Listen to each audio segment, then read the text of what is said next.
Pohon enau adalah flora yang berasal dari kawasan Asia tropis. Tumbuhan aren secara alami tersebar dari India Timur bagian barat hingga wilayah Asia Tenggara seperti Malaysia, Indonesia, dan Filipina. Selain kawasan tersebut, daerah tropis lain yang menjadi ladang aren yaitu Taiwan, Laos, dan Vietnam. Selain tumbuh liar di hutan belantara, di negara-negara tersebut aren juga dikembangkan menjadi tanaman budidaya. Di Indonesia, pohon aren mempunyai beberapa penamaan berbeda antara lain Sumatera, Sumedang, Himalaya, dan Sunda dinamakan kawung taren. Sulawesi dinamakan akol, akir, akire, indru, indu. Nusa Tenggara dinamakan muka, muke, tua, tuang. Jauh sebelum itu, pada masa penjajahan Belanda, pohon aren dikenal sebagai aren palm atau sugar palm. Sedangkan dalam bahasa Jerman, tumbuhan ini dikenal dengan nama sugar pale dan bahasa Inggris disebut sugar palm atau commuter palm.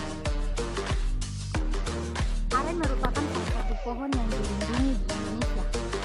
Habitat asli pohon aren adalah lingkungan beriklim tropis seperti kondisi iklim Asia pada umumnya. Tanaman ini mudah beradaptasi dan dapat tumbuh di mana saja. Namun pertumbuhannya akan optimal jika ditanam di kawasan perbukitan, lereng atau tebing sungai dengan tingkat kelembapan tinggi. Tumbuhan aren dapat tumbuh mulai dari daratan yang sejajar dengan permukaan laut sampai pada ketinggian 1.400 meter di atas permukaan laut. Namun, ketinggian yang paling ideal adalah antara 500 sampai 1.200 mdpl. Sementara para pembudidaya aren umumnya menanam aren di lahan dengan ketinggian 500 sampai 700 mdpl. Kondisi tanah yang baik untuk pertumbuhan aren adalah jenis tanah vulkanik yang berada di sekitar lereng gunung, tanah gembur, ataupun tanah berpasir yang dapat dijumpai di dekat aliran sungai. Suhu yang baik untuk tanaman aren adalah sekitar 25 derajat Celcius dan iklim sedang hingga basah dengan curah hujan rata-rata 1.200 mm per tahunnya. Morfologi pohon aren adalah kelompok tanaman palen yang tumbuh tinggi dan besar.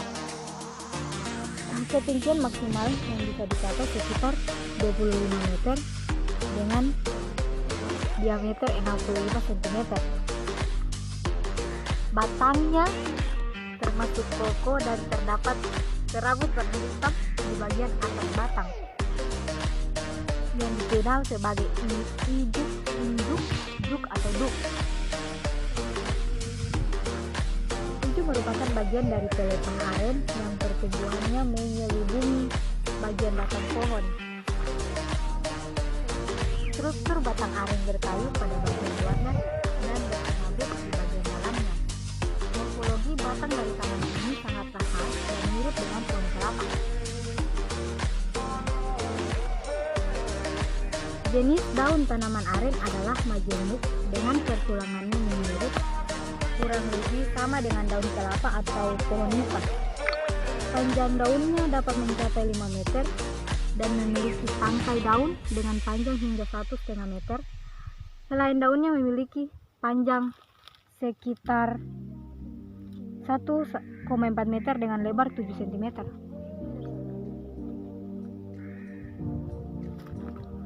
Anak daun pohon aren juga memiliki pertulangan mirip dengan bentuk lancet. Ujung daun muda meruncing, sedangkan bagian pangkalnya membulat. Bagian tepinya rata dan mempunyai gradasi warna dari hijau muda sampai hijau tua. Tepat di bagian bawah anak daun terdapat lapisan miring.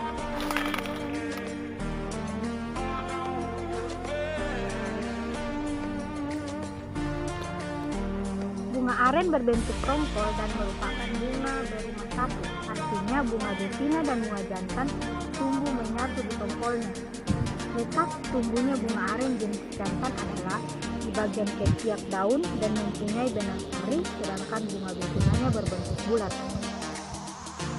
Buah aren tumbuh secara bergerombol pada tandan dan memiliki bentuk mirip buah buni dengan diameter sekitar 4 cm. Di dalam buah terdapat 3 ruang yang juga memiliki 3 biji yang terdapat pada untayan yang menyerupai rantai. Satu tandan setidaknya mempunyai 10 tangkai dan setiap tangkai terdapat sekitar 50 buah aren. Pohon aren merupakan salah satu jenis tanaman langka yang memiliki bagian-bagian serbaguna. Meski menjadi salah satu tumbuhan yang dilindungi oleh undang-undang, namun pertumbuhannya yang terbilang mudah membuat pohon ini belum berstatus terancam punah. Tumbuhan aren menjadi pilihan tanaman budidaya yang populer sebagai penghasil gula. Manfaat dari pohon aren. Sebagai tanaman serbaguna, maka seluruh bagian aren dapat dimanfaatkan untuk kebutuhan hidup manusia. Air nira untuk menghasilkan gula aren serta buah kolang-kaling merupakan dua yang populer di antara manfaat lain yang dimilikinya. Yang pertama, nira dan gula. Gula aren merupakan gula alami yang diperoleh dari proses penyadapan tandan bunga jantan yang mulai mekar dan menyebarkan serbuk sari berwarna kuning. Untuk melakukan air nira, tandan harus dipukul hingga memar selama beberapa sehingga menghasilkan cairan. Kemudian tandan dipotong dan pada bagian ujungnya digantung dengan bambu sebagai wadang menampung cairan yang menetap. Cairan yang menetes dan terkumpul tersebut disebut nira, atau di beberapa tempat disebut legen atau saguer. Warnanya jernih, agak keruh dan tidak tahan lama. Oleh sebab itu, nira yang tertampung harus segera diolah. Pembuatan gula aren dimulai dengan memasak nira hingga mengental dan menjadi gula cair. Setelah itu, cairan gula tersebut diberi bahan pengeras seperti campuran getah nangka agar membeku, mengeras dan dapat dicetak menjadi bongkahan gula. Gula aren juga dapat dijadikan gula bubuk atau kristal. Untuk membuatnya, maka campuran getah nangka diganti dengan bahan pemisah seperti minyak kelapa. Nira juga dapat difermentasikan menjadi produk-produk minuman beralkohol atau tuak. Tuak dibuat melalui proses penambahan beberapa macam kulit kayu atau akar-akaran dan dibiarkan selama beberapa hari agar terfermentasi. Nira mentah juga bermanfaat sebagai obat pencahar serta bahan campuran pembuatan roti agar lebih mengembang. Kemudian yang kedua, kolang-kaling. Kolang-kaling adalah buah aren yang telah diolah sedemikian rupa dan sehingga terbebas dari getahnya yang beracun. Buah aren yang juga disebut beluluk atau caruluk umumnya memiliki 2 atau 3 butir inti biji yang warnanya putih dan batok tipis dan keras. Buah aren muda memiliki inti yang lunak dan agak bening. Untuk mengeluarkannya, buah harus dibakar dan direbus dan kemudian inti biji direndam dalam air kapur selama beberapa hari agar getahnya yang beracun hilang. Selain itu, buah juga dapat dikukus selama 3 jam agar mudah dikupas. Biji yang ada di dalamnya dikumpulkan dan dipukul hingga gepeng, kemudian direndam dalam air selama 2 atau 3 minggu.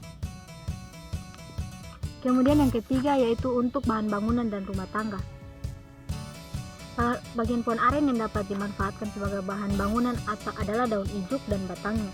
Beberapa masyarakat di pedalaman biasa memanfaatkan daun pohon aren sebagai atap rumah adat, sementara batangnya dijadikan papan yang dapat digunakan untuk sekat rumah dan sebagainya. Kemudian yang ketiga, energi alternatif. Aren tidak hanya berguna untuk produksi gula, kolang-kaling, minuman beralkohol, dan campuran makanan. Lebih dari itu, pohon aren juga bermanfaat untuk dijadikan energi ramah lingkungan. Nira aren dapat diolah menjadi bioetanol. Setiap 25 liter nira yang diolah dengan katalisator dapat menghasilkan 2 liter bioetanol dengan kadar 90% hingga 92%. Selain itu, nira aren juga dapat dikembangkan menjadi biofuel melalui proses konversi biomasa dari perak, gula, tepung, dan minyak aren. Baiklah, sekian penjelasan dari saya. Lebih dan kurangnya mohon maaf. Semoga penjelasannya bisa dapat dimengerti. Dan